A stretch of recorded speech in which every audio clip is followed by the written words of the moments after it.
bahwa apa namanya PEM dan ktp elektronik. Kenapa dua-dua penting?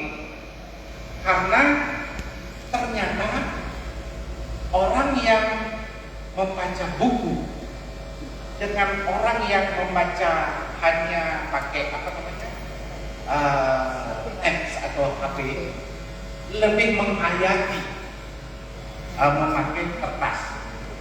Tetapi generasi muda kita perlu ajarkan membaca, jangan menghakimi mereka yang tidak bawa Alkitab.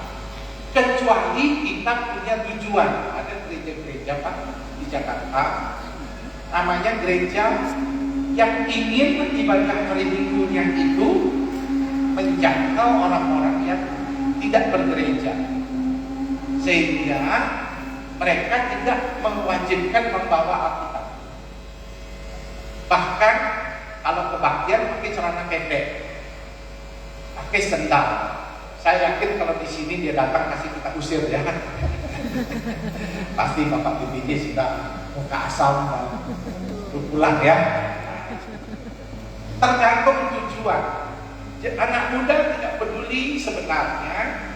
Dia juga ada orang bilang begini Pak. Oh, kalau gereja pakai nyanyian kemenangan iman nanti tak laku sama anak muda. Enggak. Ternyata laku Pak. Oh, nyanyian apa namanya kontemporer akan laku. Enggak selamanya. Tadi yang saya bilang, apa faktornya? Kepastian pertama, kepastian ibadah. Betul nggak anak muda ya? Anak muda itu kalau tidak ada kepastian ibadah, nggak mau dia. Nah itu masalahnya. Saya pernah di mana? Di Kalimantan ya. Kalimantan itu selesai saya KKR, saudara-saudara sekarang pembagian hadiah, lomba pemenang ulang tahun, pengumuman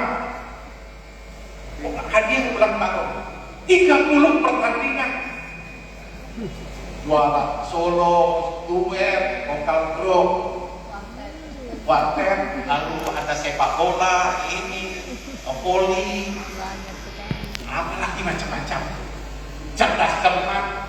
Lalu kasih hadiah, saya berdiri ya, pemenang solo, ya juara 1, yang memberi hadiah kami mengundang ketua umum, nggak tahan 1. Juara kedua kami mengundang,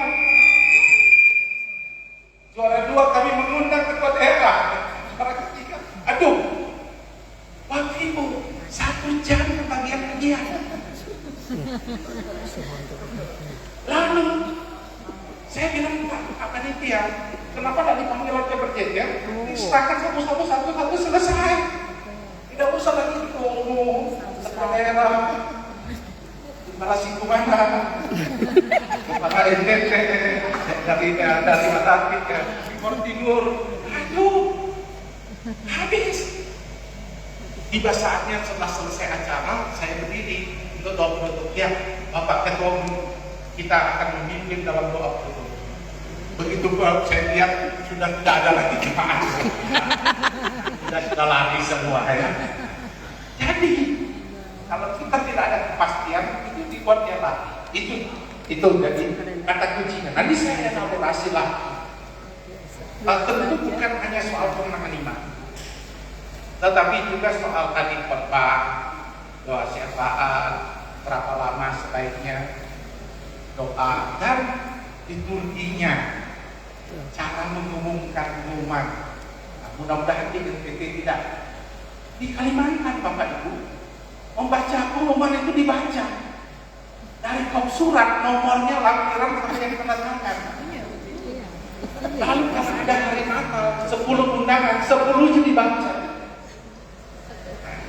Terus habis dia baca, datang pengumuman yang kedua, kebaktian doa. Marah dia dulu, saudara-saudara, minggu lalu kebaktian doa hanya 10 yang hadir. Kemana yang 200 katanya ya? pengumuman kok dia marah ya.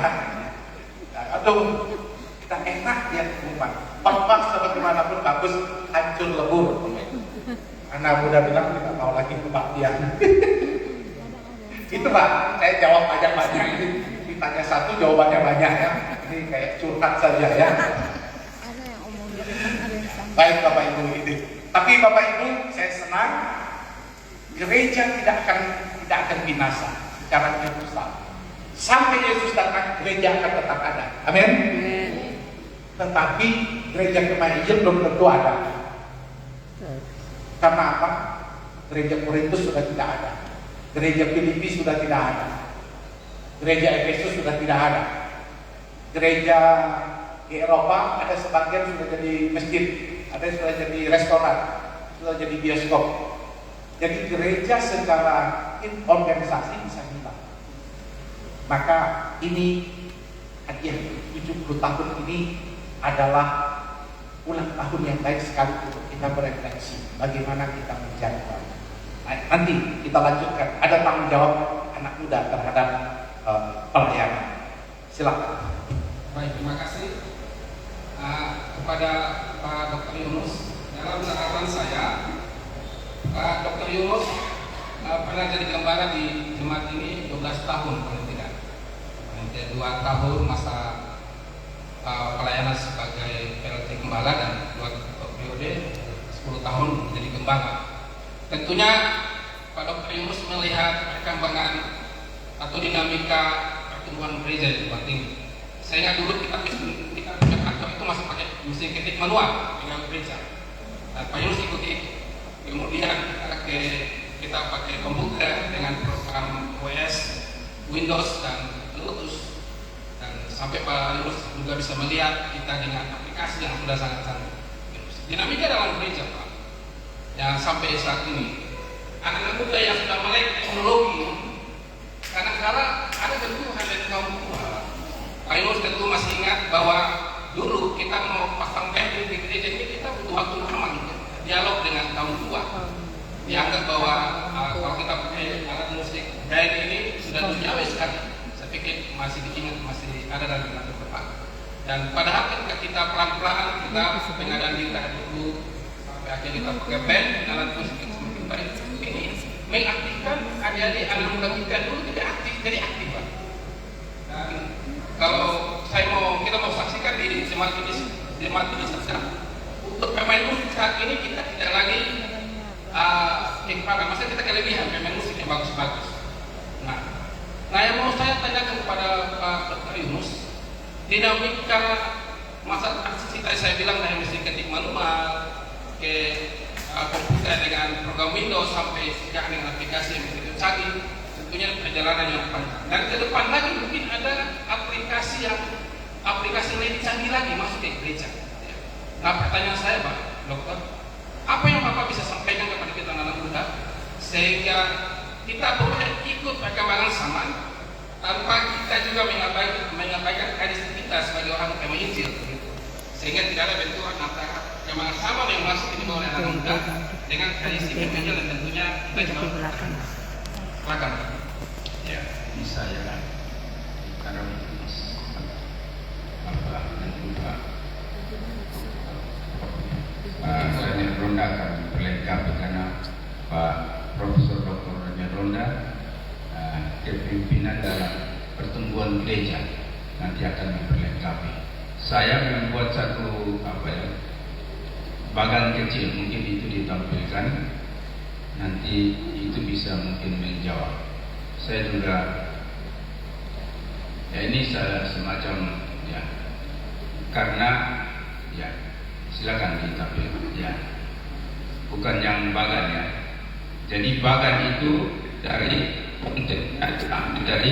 Roma 10 ayat 9 sampai ke 15 ya, ini bisa ya. Jadi di situ saya melihat bahwa gereja harus menjadi pusat pemuridan, pelatihan, baru nanti mengutus pergi memberitakan. Ada yang percaya berseru Islam dimuridkan. Jadi ini Ya, ini juga hasil perenungan sebenarnya. Yang pernah kita buat di gereja di sini adalah kita membuat pelatihan. Waktu itu kita pakai istilah SP3G, Sekolah Pelatihan Pelayanan Gereja. Waktu itu saya masih gembala, belum ketua daerah, jadi nanti sudah ketua daerah, sepertinya waktu sudah tidak banyak lagi. Tapi kita pernah buat itu, Pak Dr. Joni juga pernah membuat pelatihan untuk pemimpin komsel. Jadi itu saya pikir sangat baik ya, melatih jemaat Tuhan untuk memimpin, mau jadi apa dan bisa buat apa. Jadi waktu itu kita buat pelatihan yang sederhana dan ternyata itu melengkapi jemaat kami. Kita juga membuat kelompok-kelompok doa. Waktu itu 12 kelompok doa supaya banyak jemaat yang tadi dilatih, mereka ada di kelompok-kelompok doa dan datang sebagai pemimpin. Dan itu yang pernah kita buat.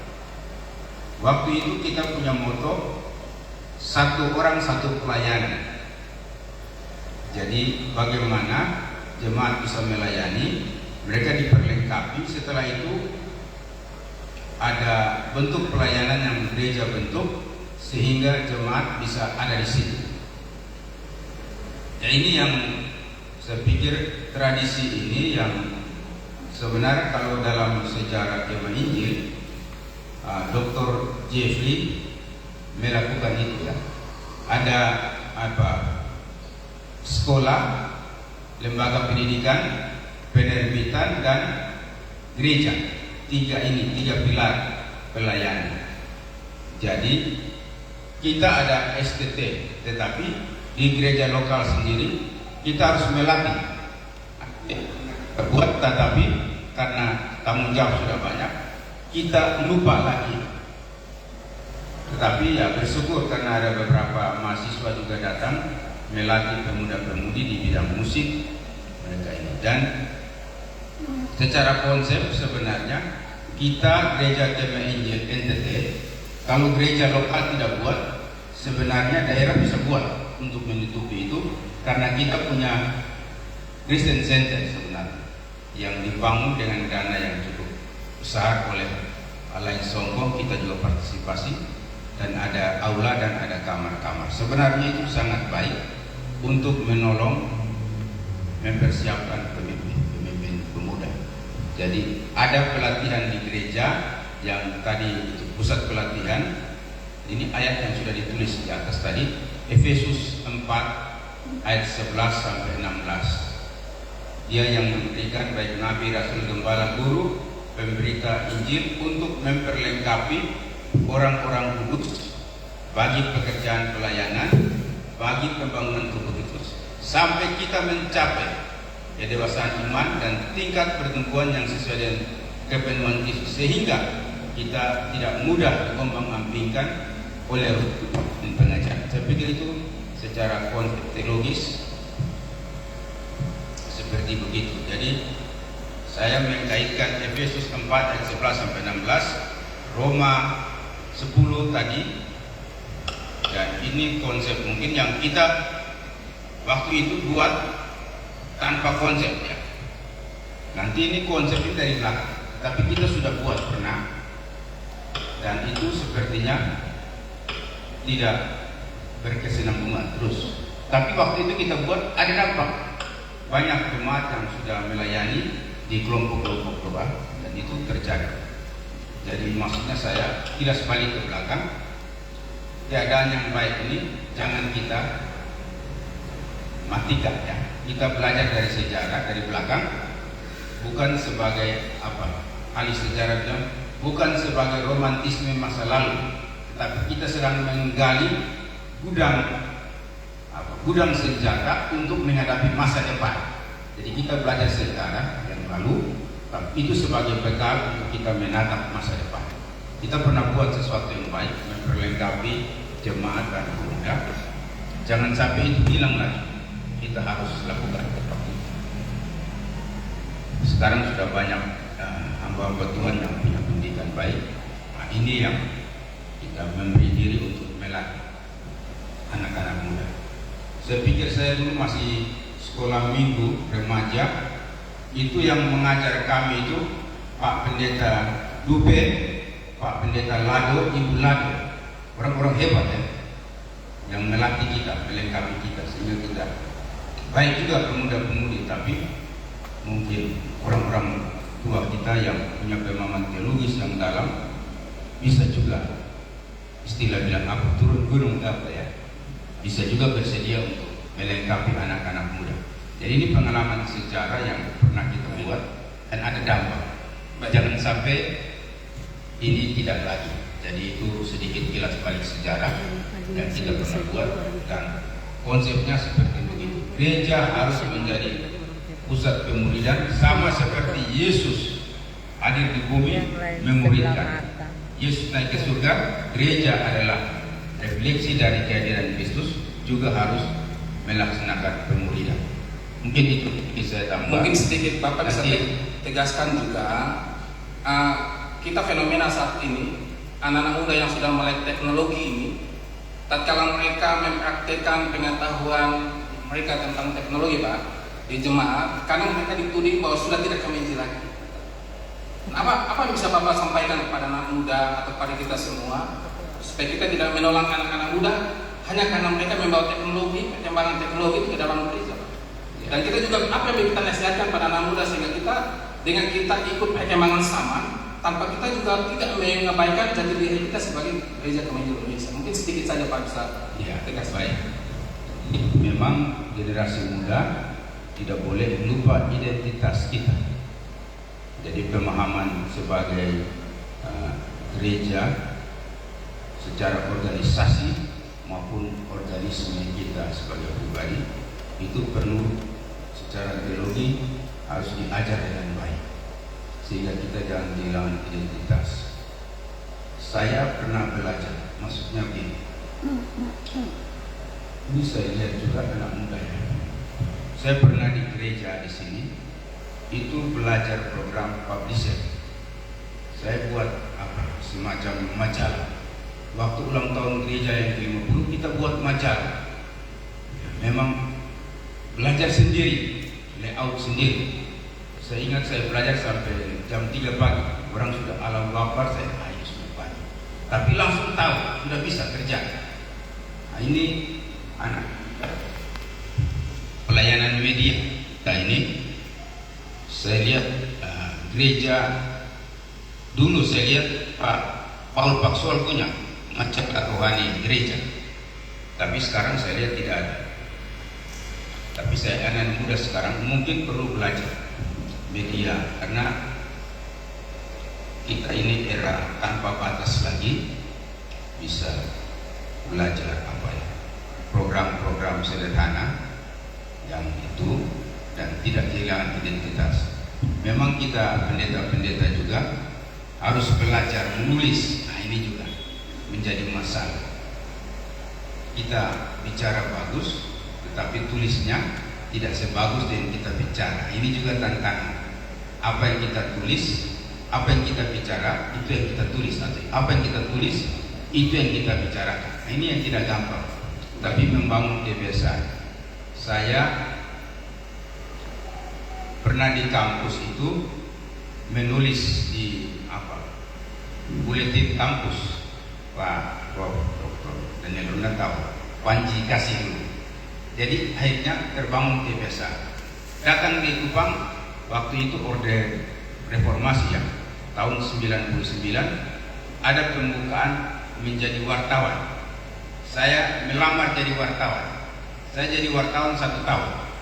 1 hari harus menulis 3 berita. Itu seperti khotbah itu. Jadi akhirnya sudah terbiasa. Dan saya juga belajar membuat layout ya. Saya belajar publisher, belajar program Mixmed, program Quran, belajar beli programnya di Jakarta, di Intel, di komputer, belajar. Dan itu kita ada buat dokumen di gereja ada. Belum ada yang buat semacam itu. Cerita ini mulai hilang. Jadi mungkin itu saya sedikit tambahkan. Baik Pak, Jadi terima kasih. mereka belajar teknologi tapi juga belajar pengajaran kekristenan atau sejarah Jemaah Injil. Jangan lupa Injil 4 berkali-kali. Ya. Baik.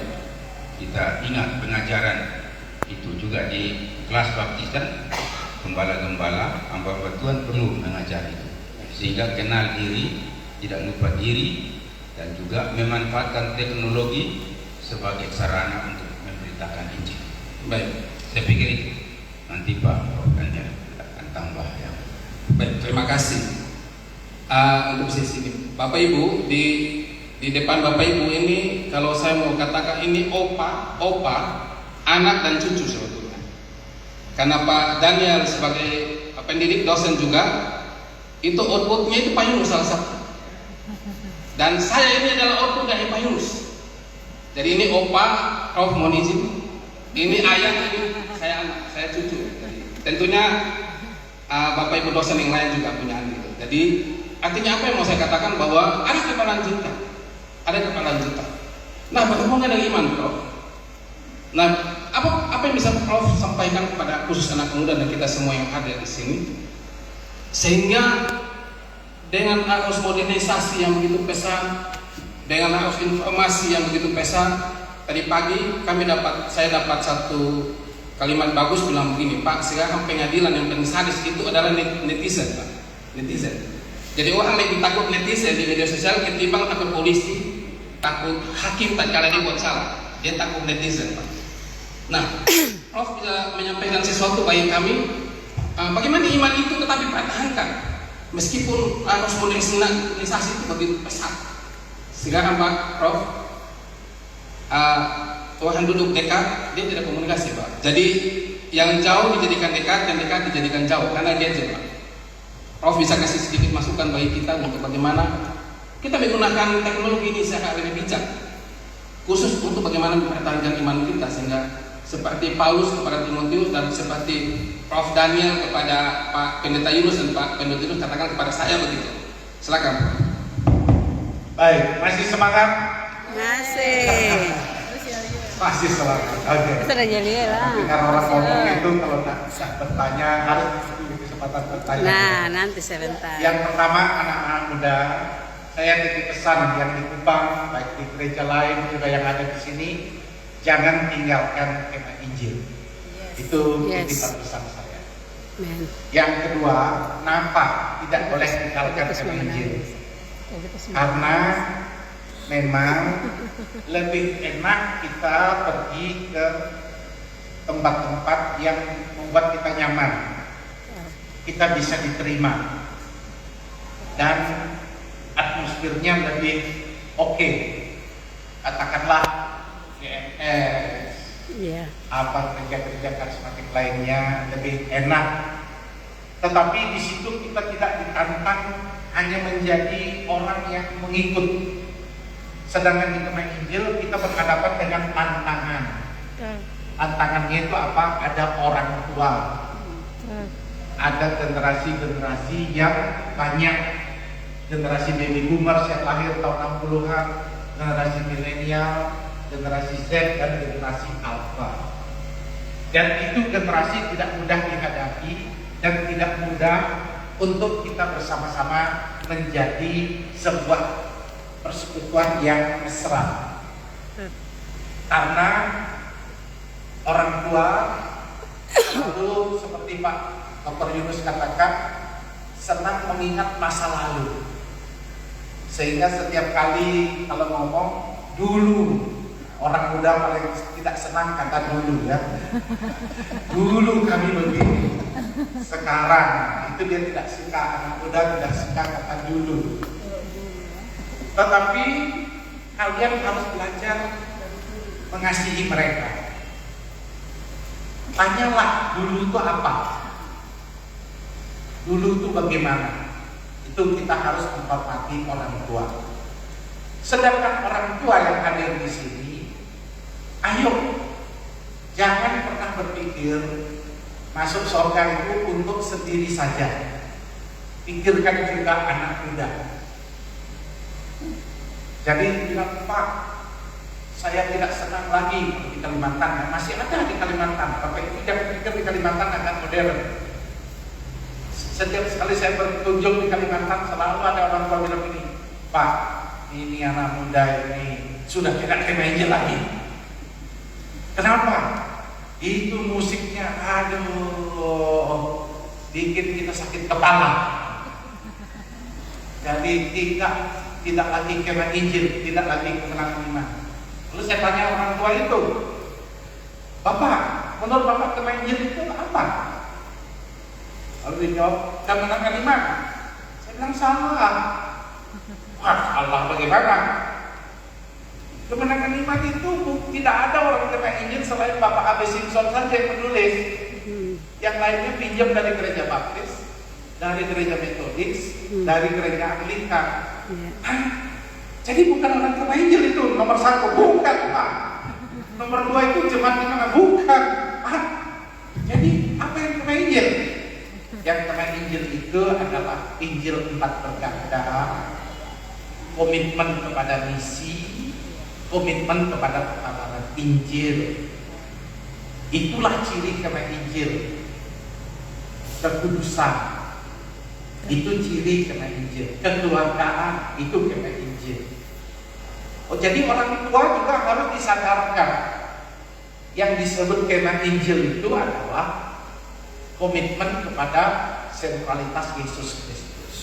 Nah, dari sini maka saya menitipkan satu Pak yang lagi tren dalam dunia kepemimpinan saat ini, namanya intergenerational leadership, kepemimpinan antar generasi. Maka saya titip pesan sama bapak-bapak ketua daerah, bapak ketua daerah dan bapak-bapak ya. Bapak ketua daerah hanya satu ya. Bapak ketua daerah dan teman-teman pengurus, mari kita fokus mendorong kepemimpinan antar generasi. Maksudnya apa? Banyak pendeta mengaku melibatkan anak muda dalam pelayanan, tapi itu tidak cukup Bapak Ibu. Karena kepemimpinan itu adalah decision making, pengambilan keputusan.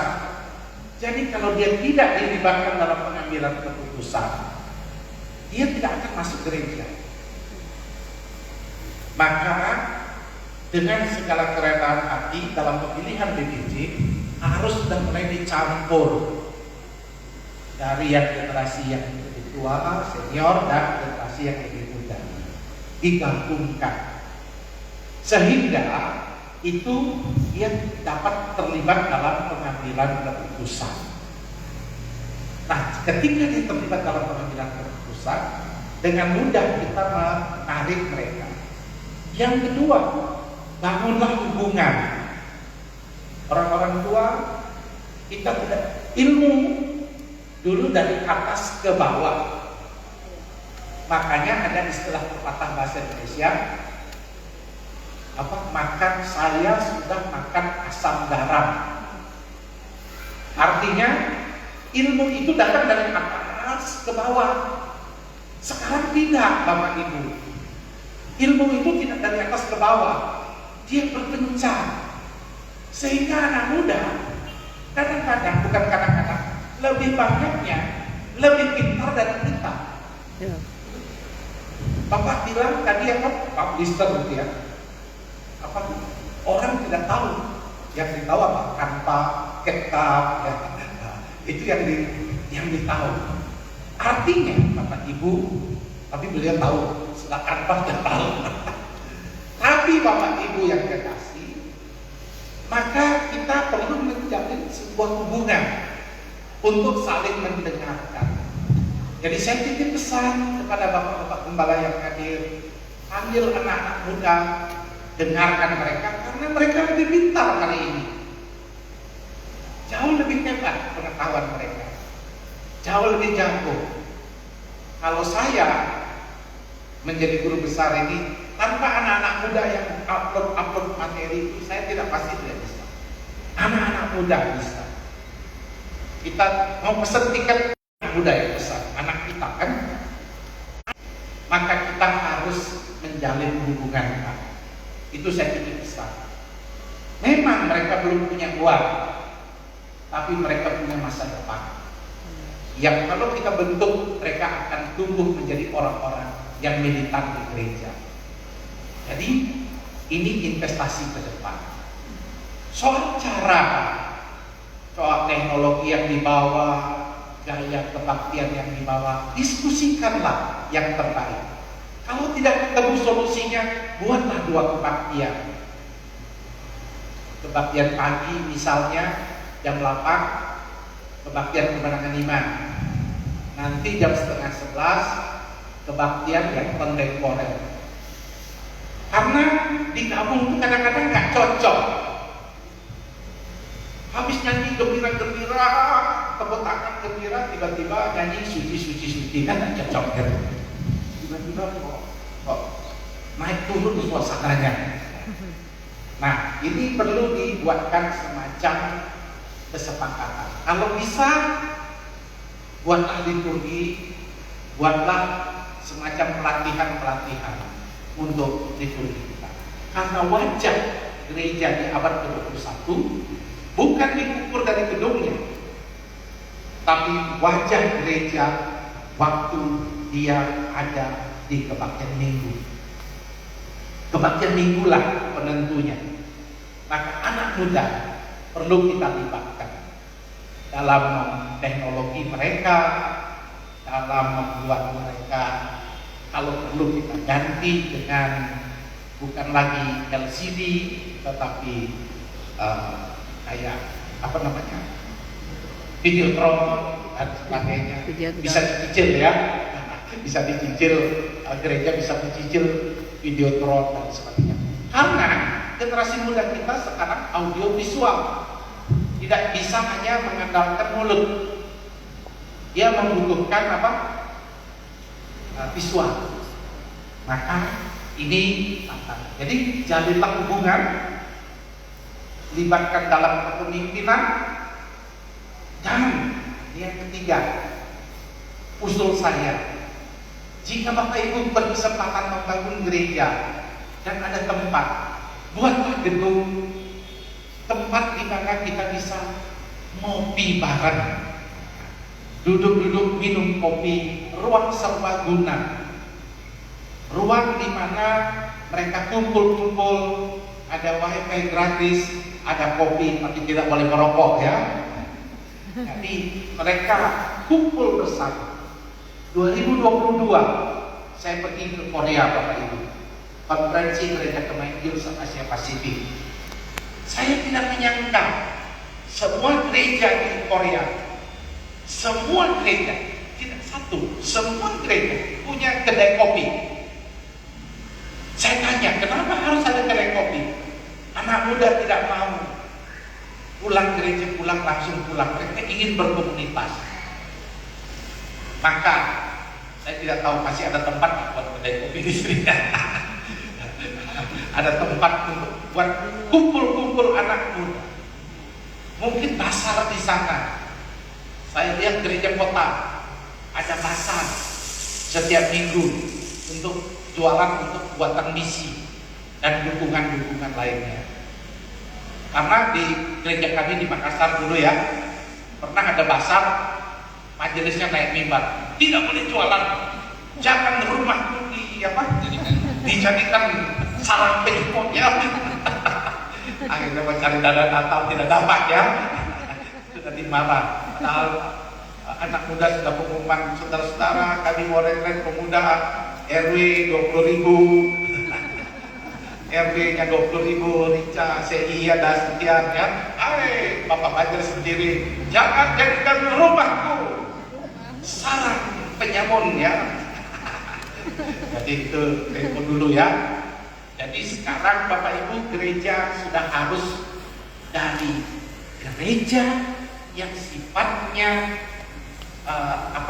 katedral, sakral, menjadi yang dinamakan namanya community center, pusat komunitas.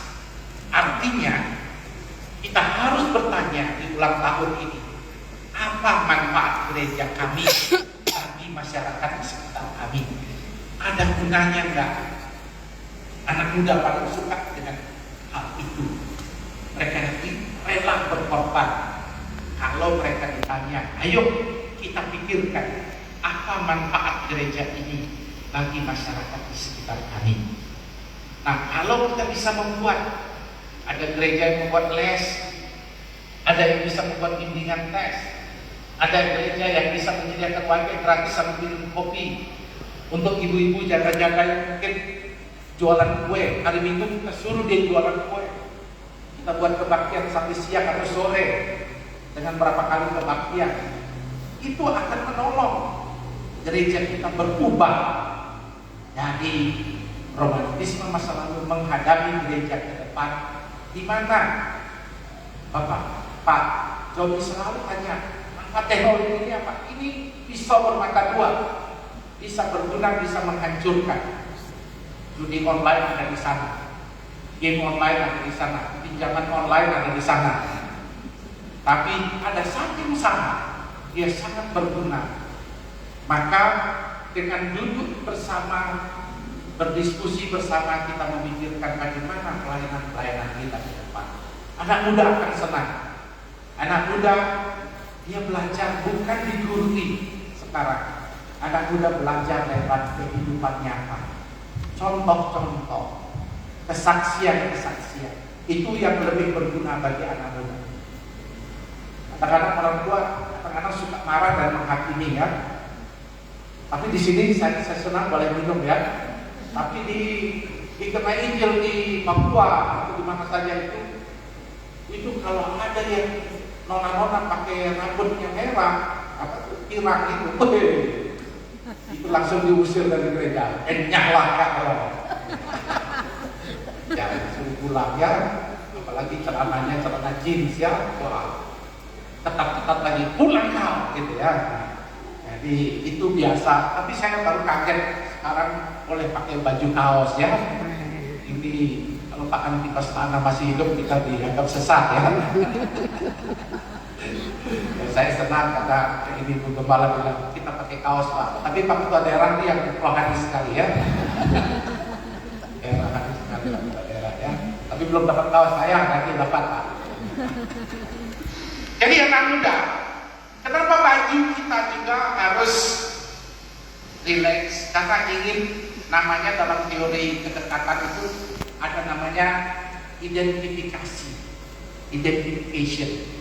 Jadi kalau kita berbaju yang resmi, lalu datang ke kebaktian anak muda, dia merasa ada jarak. Maka itu juga penting kita menilai tentang pentingnya cara kita berpakaian lebih muda dan sebagainya. Di samping itu saya senang Pak warna biru Pak, karena saya penggemar Manchester City jadinya. Tapi saya